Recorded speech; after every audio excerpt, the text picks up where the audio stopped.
안녕하세요. Hebrews the Word 신희재 목사입니다. 오늘 함께 살펴볼 하나님의 말씀은 고린도전서 5장 1절에서 13절까지 말씀입니다.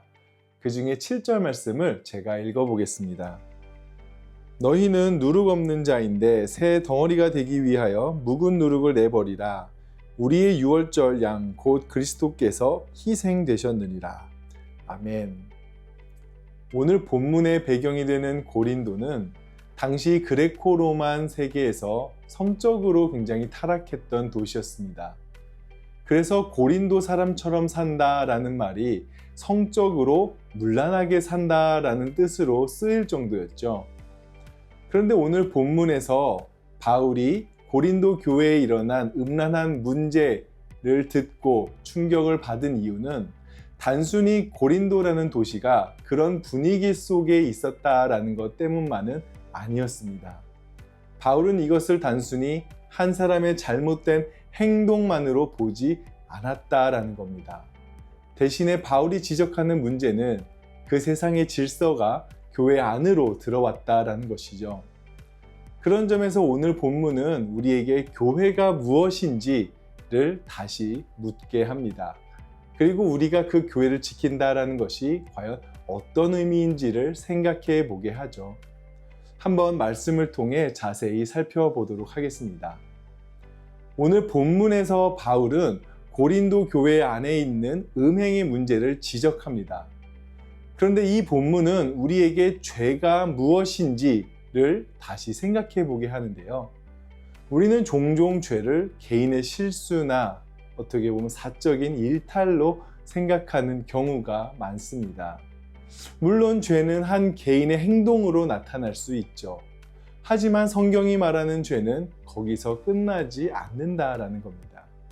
그런 점에서 오늘 본문이 말하는 죄는 하나님이 세우신 질서를 거부하고 세상의 질서가 우리 삶과 공동체를 다스리게 만드는 힘이다라고 볼 수 있습니다.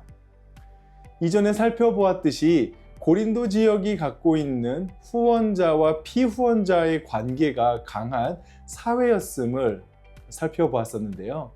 사회적 지위와 부를 가진 사람이 공동체나 모임을 후원하게 되면 사람들은 그 사람에게 기대하게 되고 그 사람의 영향력 아래 놓이게 됩니다.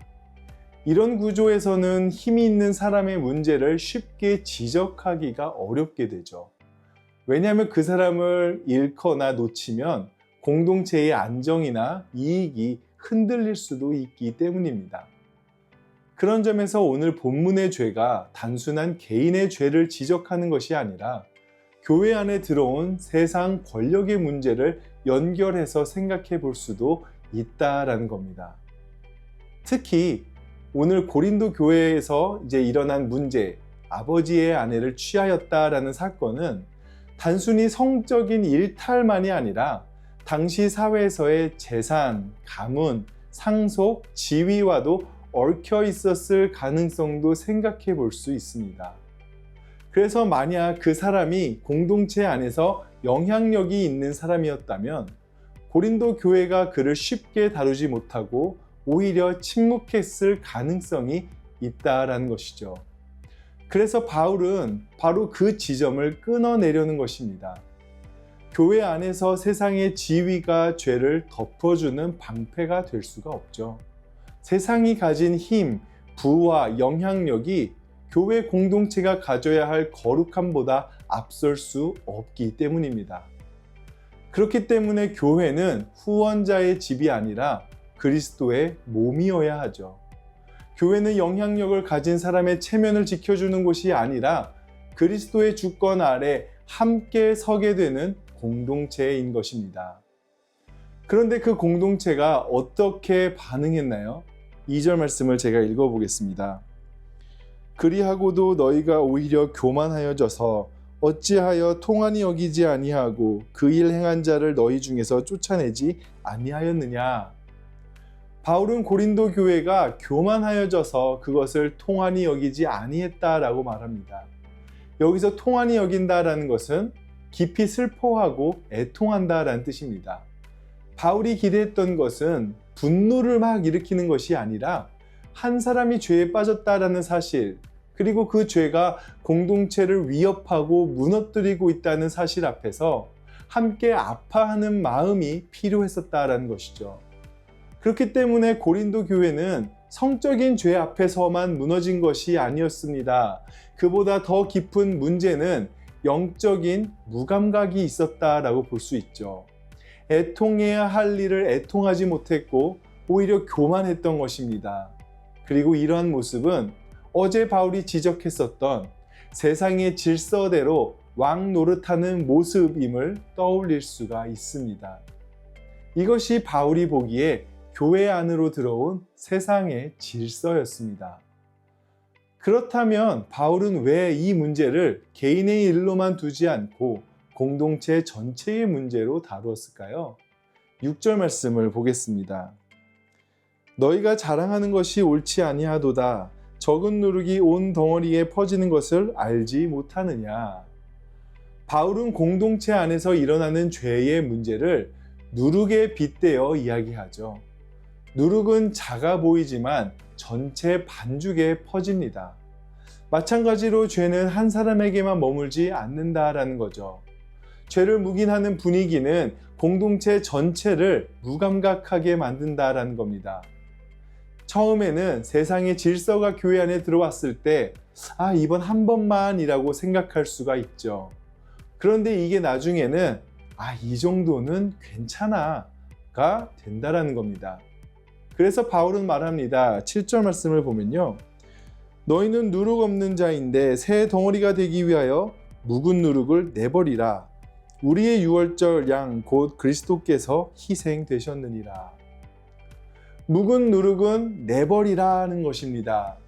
그런데 여기서 순서가 독특한 것이 보이는데요. 우리가 묵은 누룩을 버림으로써 깨끗해져라 라고 말하는 것이 아니라 반대로 우리는 원래 누룩이 없는 자이기 때문에 묵은 누룩을 버리라고 말합니다. 그럼 여기서 우리가 어떻게 누룩 없는 자라고 말할 수 있을까요? 7절 후반부를 보시면 우리의 유월절 양 곧 그리스도께서 희생되셨느니라 라고 말합니다. 바로 그리스도께서 우리의 유월절 양으로 희생되셨기 때문입니다. 그렇기 때문에 우리는 그리스도의 피로 새롭게 된 공동체입니다. 죄와 죽음의 질서로부터 나와서 하나님 나라의 새 백성이 되었다는 것이죠. 그래서 우리는 묵은 누룩을 버려야 한다라는 겁니다. 그런 점에서 교회가 거룩성을 지키며 그 신분에 합당하게 살아가는 것을 뭔가 행동을 취해야 하는 율법주의로 보아서는 안 됩니다. 왜냐하면 말씀은 우리로 하여금 너희는 이렇게 살아야 하나님의 백성이 될 수 있어, 구원받을 수 있어 라고 말하지 않기 때문입니다. 대신 뭐라고 얘기하나요? 너희는 이미 그리스도의 피로 하나님 백성이 되었어. 그러니까 그 신분에 맞게 살아갈 수 있어야 돼가 되는 것이죠. 늘 말씀을 드리지만 이것이 바로 우리의 구원이 어떤 조건에 맞춰서 얻게 되는 천국행 티켓이 아니라 하나님과의 그런 새로운 관계 안에서 주어진 새로운 백성으로서의 존재라는 것입니다. 그렇다면 교회는 이런 죄 앞에서 어떻게 반응해야 할까요? 바울의 대처를 겉으로 보면 굉장히 엄격하게 정죄하는 것처럼 보이지만 사실 회복을 위해 사랑으로 단호해지다라고 말하는 것입니다. 5절 말씀을 제가 한번 읽어보겠습니다. 이런 자를 사탄에게 내주었으니 이는 육신은 멸하고 영은 주 예수의 날에 구원을 받게 하려 함이라. 바울은 결코 이 문제를 그냥 조용히 넘어가지 않죠.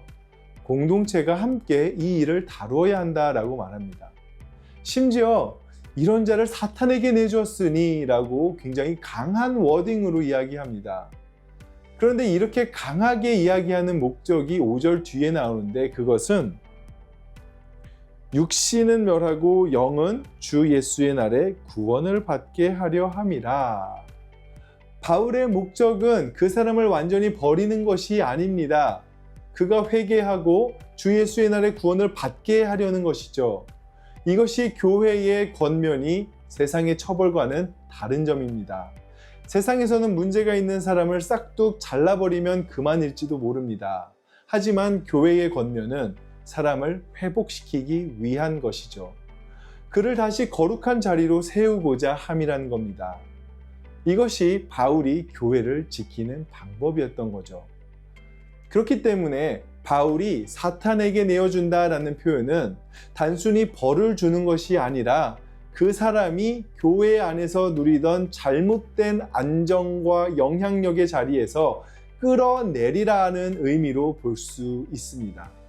공동체 안에 있으면서도 회개하지 않고 오히려 자신의 지위나 영향력으로 죄를 유지하고 있었다면 그를 공동체 밖으로 내보내는 것은 그가 붙들고 있던 세상의 권력 구조를 교회 밖으로 내보냄으로써 끊어버리는 모습이 되는 것이죠.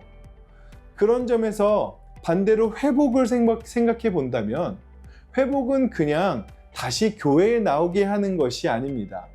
회복은 그 사람이 자기 죄를 죄로 보게 하는 것이죠. 또 회복은 그 사람이 자신의 지위나 영향력이 아니라 그리스도의 은혜 앞에 다시 서게 하는 것입니다. 그래서 회복은 그 공동체가 좋은 게 좋은 거야 라는 제국의 질서에서 벗어나서 그리스도의 거룩한 주권 아래, 하나님 나라의 질서 아래에 다시 서게 되는 것입니다. 그렇기 때문에 오늘 본문은 우리에게 다시 묻습니다. 교회를 지킨다라는 것은 과연 무엇인가? 우리는 때로 교회를 지킨다라고 말하면서 사실은 교회의 이미지를 지키려고 할 때가 있습니다. 겉으로 문제가 없어 보이게 만들고 조용히 넘어가고 좋은 게 좋은 식으로 덮는 것이 교회를 지키는 것이라고 생각할 수도 있다라는 겁니다. 하지만 그것은 교회를 지키는 것이 아니라 세상의 질서가 교회 안에서 계속 작동하도록 내버려 두는 것일 수가 있다라는 것이죠. 그렇다고 그 문제를 드러내어 누군가를 정죄하고 밀어내는 것이 또 교회의 거룩도 아니라고 본문은 말합니다. 바울이 말하는 교회를 지킨다라는 것은 문제를 덮거나 이미지를 관리하는 것도 아니고 누군가를 정죄하며 밀어내는 것도 아닙니다. 그리스도의 피로 세워진 공동체가 다시 그리스도의 주권 아래 서도록 함께 애통하고 회복을 위해 사랑으로 단호해져야 한다라는 것이죠. 우리는 유월절 양 대신 그리스도의 희생으로 새롭게 된 누룩 없는 공동체입니다.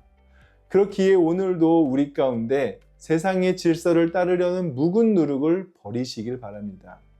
그리고 순전함과 진실함으로 그리고 회복을 향한 사랑으로 하나님 나라의 공동체를 세워가는 저와 여러분들이 되시기를 예수님의 이름으로 축복합니다. 함께 기도하시겠습니다. 사랑과 은혜가 충만하신 하나님 아버지, 그리스도의 희생으로 말미암아 우리는 이제 누룩이 없는 자아였었습니다.